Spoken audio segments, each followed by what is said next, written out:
Central banks watched a simple line on a chart flip upside down in July 2022 and stay there for more than 2 years. That line was the United States yield curve, the relationship between short and long interest rates. For that entire time, the cost of short-term money sat above the cost of long-term money. Calm data, chaos underneath. Look at the puzzle this creates. While the curve was inverted, the economy kept growing, unemployment stayed low, and major stock indices pushed toward record highs. Historically, that combination does not last. This inversion broke the records from the 1970s and 2006. The damage is becoming irreparable because time, not headlines, has already done most of the work. Watch this promise. Stay to the end for 3 warning signs that separate a soft landing story from a hard reset scenario. So what does a record-long inversion actually do to an economy? The mechanism works like this. A normal yield curve slopes upward. Short-term treasury bills yield less, long-term bonds yield more. Banks borrow short and lend long. That spread, the gap between what they pay and what they earn, is their core business model. When the curve inverts, that spread gets squeezed or even erased. Check the history. In February 1928, long before the phrase Great Depression existed, the curve flipped and stayed inverted for more than 600 days. The United States economy looked strong. Industrial production grew. The stock market almost doubled between early 1928 and late 1929. Then came Black Tuesday. Over the next few years, the Dow Jones Index lost roughly 80% of its value, and unemployment climbed toward 24%. Picture that for a second. For almost 2 years, the signal flashed red while the surface looked calm. Calm data, chaos underneath. Look at another long inversion. In 2006, the United States yield curve inverted again. It stayed that way for around 530 days. Gross domestic product still grew. Corporate profits looked healthy.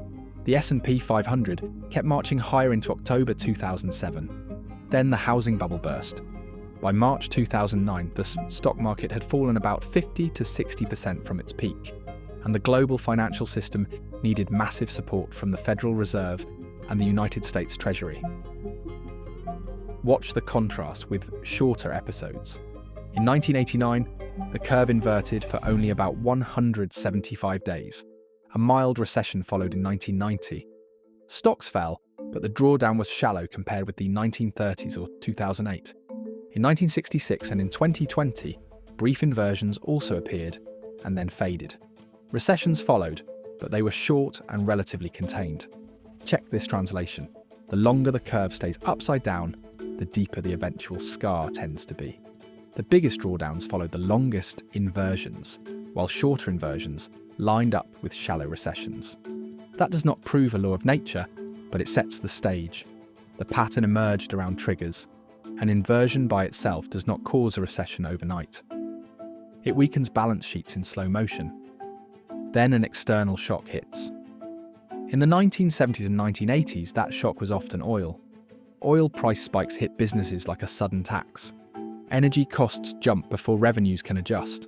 Several United States recessions, including those starting in 1974, 1980, 1981, and 1990, lined up with oil shocks. Think of it like this. An inverted curve is a hairline crack in a dam. The shock is the heavy rainstorm that finally forces the water through. Look at how markets can be the shock as well. In 1929, a euphoric melt-up ended with a violent crash. The curve had been inverted for more than 600 days by then. In October 1987, by contrast, stocks fell by more than 20% in a single day. But the curve had not been inverted ahead of time. The system bent but did not break into a depression. The warning signal was missing. So why do some long inversions end in crises while shorter ones do not?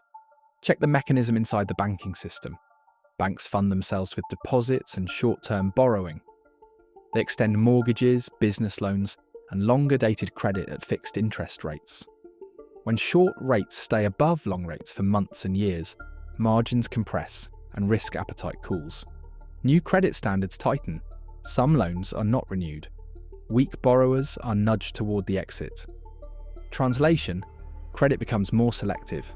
Not all at once, but file by file. Look at the public sector. Governments also live on the curve.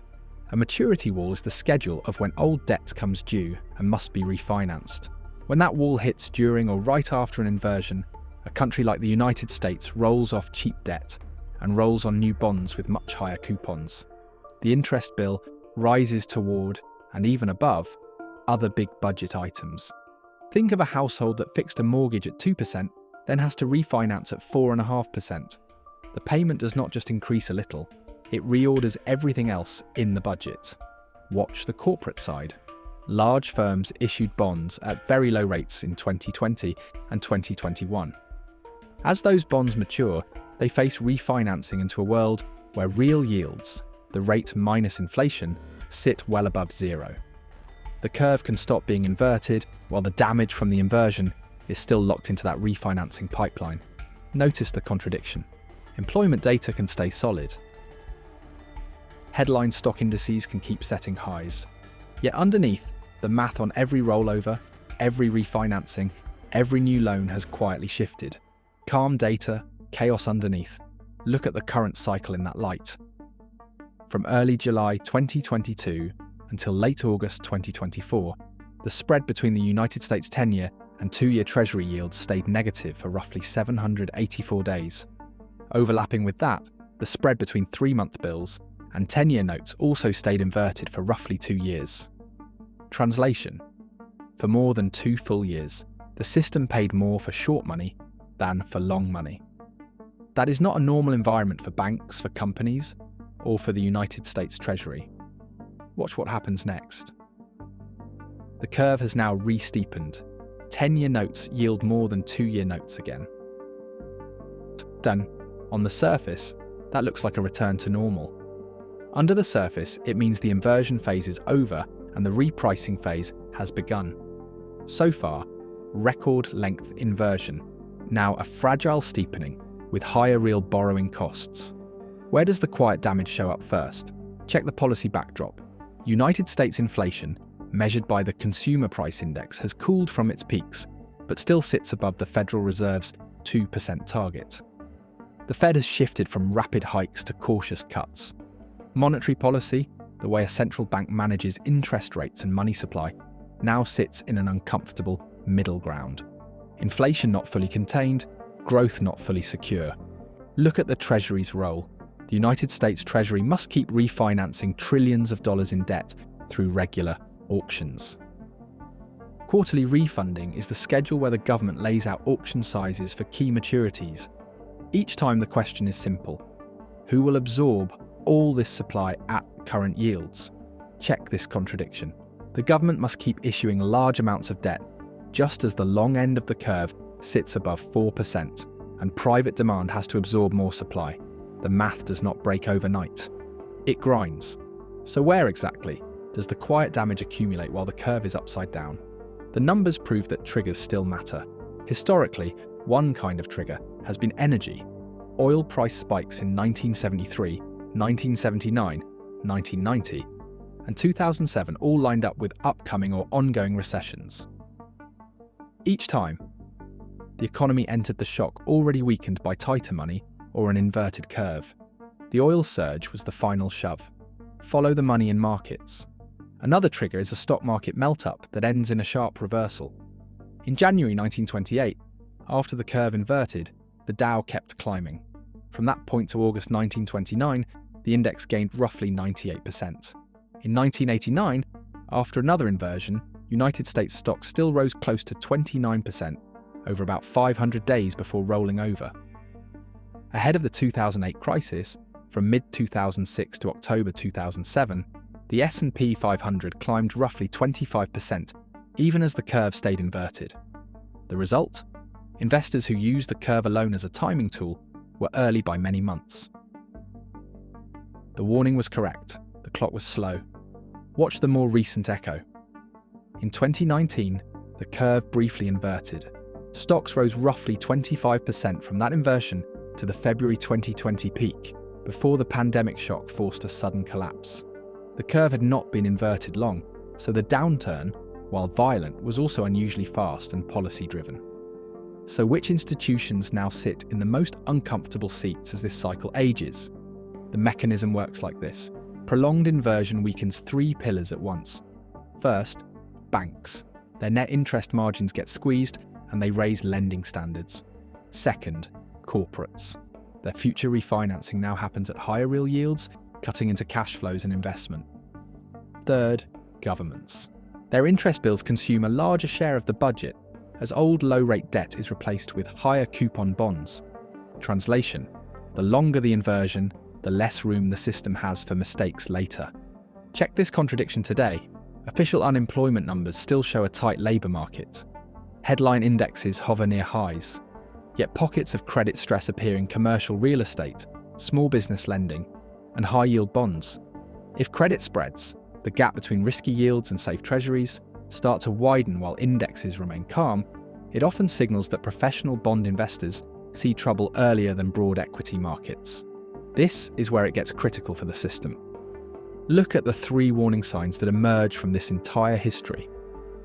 Warning sign 1 is a sharp re-steepening, led by short-term rate cuts while long rates refuse to fall. That pattern says the Fed is easing because growth is weakening, but bond investors still demand extra pay for holding long debt.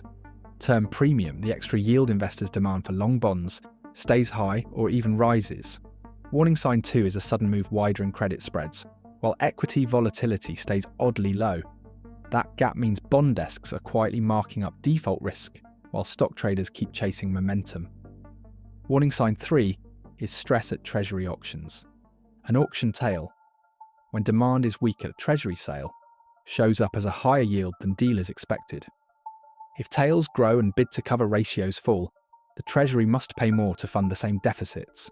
Watch the timing, because the calendar now matters. Key inflation releases, Federal Open Market Committee meetings with fresh projections, and each new quarterly refunding announcement will decide the next move. If those dates deliver higher inflation, more issuance, and only cautious policy easing, the snap investors saw in earlier mini sell-offs will not be the last. If inflation cools faster, issuance stabilises, and the Fed can cut without long yields rising, the path looks less violent. But the record-length inversion is already in the past. The damage from those 784 days cannot be undone. It can only be revealed. So far, longest inversion on record, now a fragile steepening, with 3 emerging pressure points. How do you track them without chasing every headline? Notice the gap between stories and math. The story says soft landing. The math shows higher real yields, heavy refunding calendars, and balance sheets that must roll debt at more expensive levels. Calm data, chaos underneath. The pattern showed up early, in July 2022. The question now is not whether the signal was real, it is how the system absorbs what has already been set in motion. The resultant are 3 dashboard lines can frame the months ahead. Warning sign 1, curve steepening because short rates are cut while long yields stay above 4%. Warning sign 2, credit spreads widening meaningfully while major equity indices continue to grind higher. Warning sign 3, treasury auctions needing higher yields or larger dealer support to clear similar sizes. Follow the money on this because it rarely lies. Check the scorecard before we close. Auctions, refundings remain large, and each one tests investor appetite at current yields. Real yields, still positive, meaning borrowing costs sit above inflation rather than below it. Central bank flows, the Federal Reserve has eased up on shrinking its balance sheet, but it has not returned to full-scale bond buying. The mechanism does not promise an exact date for any break. It shows how time under inversion, plus higher real rates and heavy issuance, erodes buffers. When that erosion runs long enough, shocks stop being absorbed and start being amplified.